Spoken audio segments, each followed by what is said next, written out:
امروز ساعت 1:24 ظهر. علی، یه مرد 27 ساله با موهای کوتاه و چشمایی پر از هیجان، با 3 از دوستاش به نام مهدی، نگار و سامان برای کمپینگ به بیابانهای داغ و بی انتهای لود توی شرق ایران سفر کردن. بیابان پر از شنهای سوزان و تپه های شنی بود که انگار زنده‌اند و با هر نسیم مثل موجهای خونی بالا و پایین میرن. آسمون سرخ غبارآلود بود، مثل یه پرده خونین که نور خورشید رو میبره و تاریکی رو توی دل میکاره. و باد داغ و سوزان مثل ناله های ارواح مرده توی هوا میپیچید و شنها رو مثل تیغ به صورت میکوبید. راهنما یه مرد پیر با پوست چروکیده مثل کاغذ سوخته بود. چشمای کور که انگار توی تاریکی میدرخشیدن و مثل چشای جن توی شب میلرزیدن و دستایی که لرزشش نمیتونستن چیزی رو نگه دارن، حتی عصا. و با صدایی که انگار از گلوی جن میومد و مثل زمزمه های شیطانی میلرزید. زمزمه کرده بود اینجا نزدیک معبد جن هست. اگه نغمه های عجیبی شنیدین فرار کن، چون دیگه زنده نمیمونی و روحت تا ابد توی شنها اسیره. علی فکر کرده بود فقط برای ترسوندن بچه هست، ولی وقتی چادرای سبز و گهنشون رو وسط بیابون پهن کردن، یه حس سرد و سنگین توی این گرمای سوزان توی رگ‌هاش دوید که انگار مرگ داره بهش نزدیک میشه. شب اول ساعت 10، وقتی آتیش کمپ با چوبای خشک و دود سیاه کمسو شده بود، مهدی با فریاد گفت یه صدا از تپه ها میاد، مثل آواز شکسته. همه با چراغ قوه‌های لرزون به سمت صدا رفتن. نغمه عجیب، مثل آوازهای گریه کردن زنها و فریادهای بچه‌هایی که توی تاریکی گم شدن.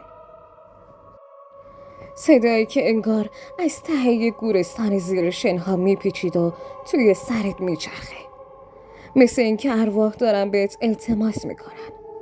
نگار با ترس و صدایی که از وحشت میلرزید گفت یه نور نارنجی توی غبار دیدم، مثل چشمه هیولا. نور مثل یه شعله جهنمی توی غبار غلیظ میدرخشید و هرچی نزدیکتر میشدن بوی گوگرد و گوشت پوسیده غلیظتر میشد، مثل اینکه یه جسد زیر شنها داره میپوسه و بوی تعفنش توی هوا پخش شده. یهو نور بزرگتر شد. غبار مثل یه پرده سیاه کنار رفت و از پشت تپه یه جن با قد 4 متر بیرون اومد. بدنش پر از زخمای سوخته که انگار با آتیش جهنم کنده شده بود. پوستش سیاه مثل دود غلیظ که انگار از دل تاریکی اومده. شاخهای خمیده و بلند که مثل چنگالهای تیز به هوا کشیده شده و چشای نارنجی درخشانی که انگار 2 خورشید جهنمی توی تاریکی میسوزن و روحت رو میجوند. دهنش پر از دندونهای زرد و پوسیده بود که خون سیاه و غلیظ ازش میچکید و با صدایی که مثل 100 تا گرگ که انگار توی هم زوزه میزنن و دیوارای شن رو میلرزونن گفت شما این معبد رو بیدار کردین، حالا مال منید و روحاتون تا ابد توی این شنها میمونه. علی فرار کرد، ولی شنها انگار زنده شدن، مثل دستای استخونی و پوسیده دور پاهاش پیچیدن و انگشتاش رو توی پوستش فرو بردن و با کشیدنش به زمین صورتش رو پر از خراش کردن و خونش رو توی شن غرق کردن. مهدی با چاقوی شکاری به جن حمله کرد، ولی چنگال جن با یه حرکت سریع دستش رو پاره کرد. گوشت و استخون از مچش کنده شد. خونش مثل چشمه توی شن ریخت و یه فریاد که بیابان رو مثل طوفان لرزون و صداهاش توی تپه ها گم شد. نگار با جیغ به چادر دوید، ولی نور نارنجی مثل سایه مرگ دنبالش اومد. چشمای جن توی غبار بهش زل زده بود و یه دست سیاه با ناخونهای بلند و خمیده مثل چاقو از شن بیرون زد. گردنش رو گرفت و با خنده‌ای که انگار از ته جهنم می اومد و دیوارای شن رو میشکوند استخونهای گردنش رو با صدای تق شکست. سامان با تبر آهنی شلیک کرد. ولی ضربه ها توی بدن جن گم شدن و جن با یه ضربه چنگالش صورتش رو خراشید. چشاش از حدقه در اومد. گوشتش پاره شده شد، توی هوا پراکنده شد و خونش با بوی گندیده توی شنها غرق شد و مثل یه چشمه سیاه توی غبار پخش شد.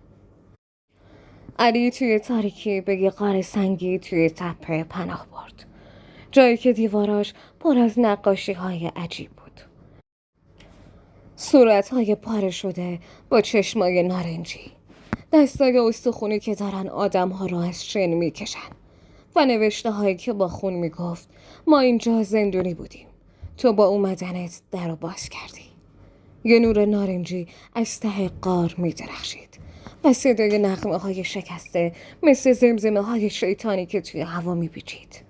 انگار 100 تا روح دارن التماس میکنن و فریادشون توی دیوارا گم میشه.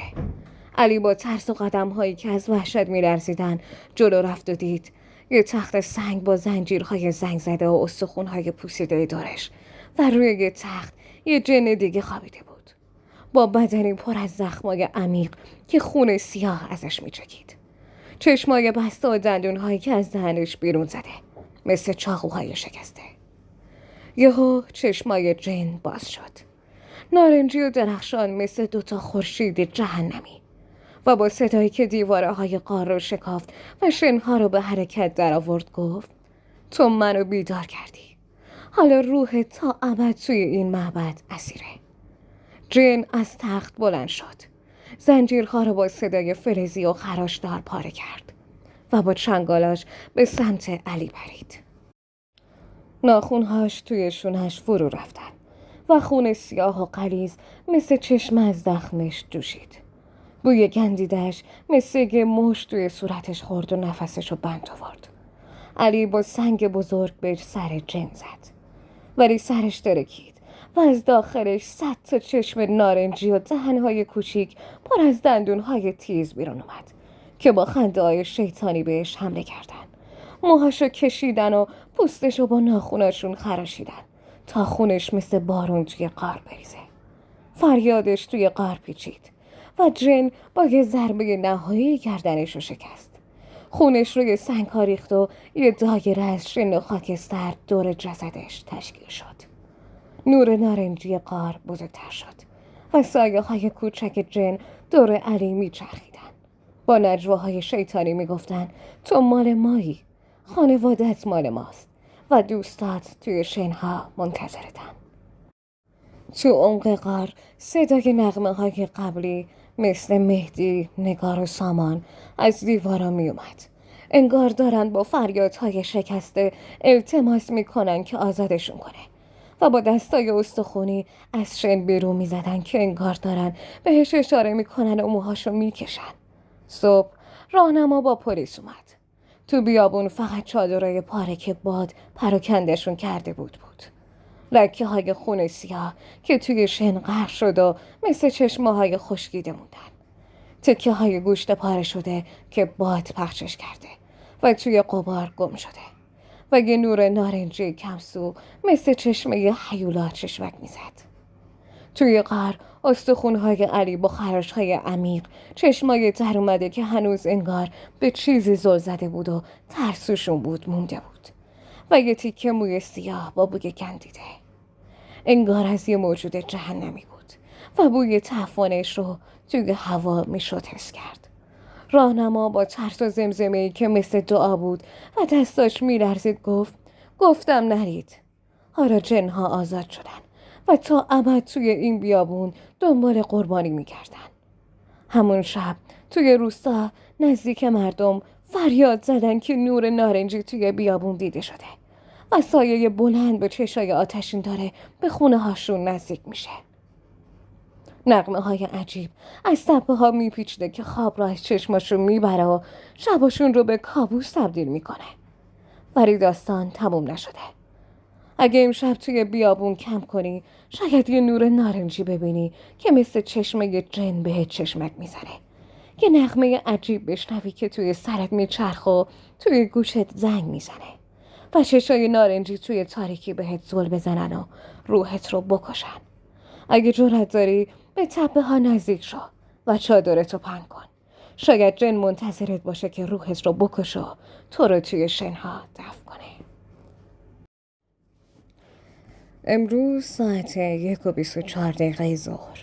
علی، یه مرد 27 ساله با موهای کوتاه و چشمای پر از هیجان، با 3 از دوستاش به نام مهدی، نگار و سامان برای کمپینگ به بیابانهای داغ و بی انتهای لوت توی شرق ایران سفر کردن. بیابان پر از شنهای سوزان و تپه های شنی بود که انگار زندن و با هر نسیم مثل موجهای خونی بالا و پایین میرن.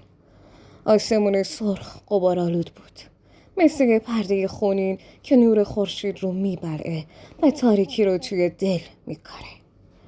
و باد داغ و سوزان مثل ناله های ارواح مرده توی هوا میپیچید و شنها رو مثل تیغ به صورت میکوبید.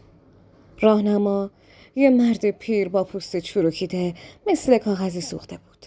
چشمای کور که انگار توی تاریکی میدرخشیدن و مثل چشای جن توی شب میلرزیدن و دستایی که لرزشش نمیتونستن چیزی رو نگه دارن، حتی عصا. و با صدایی که انگار از گلوی جن میومد و مثل زمزمه های شیطانی میلرزید. زمزمه کرده بود اینجا نزدیک معبد جن هست. اگه نغمه های عجیبی شنیدین فرار کن، چون دیگه زنده نمیمونی و روحت تا ابد توی شنها اسیره. علی فکر کرده بود فقط برای ترسوندن بچه هست، ولی وقتی چادرای سبز و گهنشون رو وسط بیابون پهن کردن، یه حس سرد و سنگین توی این گرمای سوزان توی رگ‌هاش دوید که انگار مرگ داره بهش نزدیک میشه.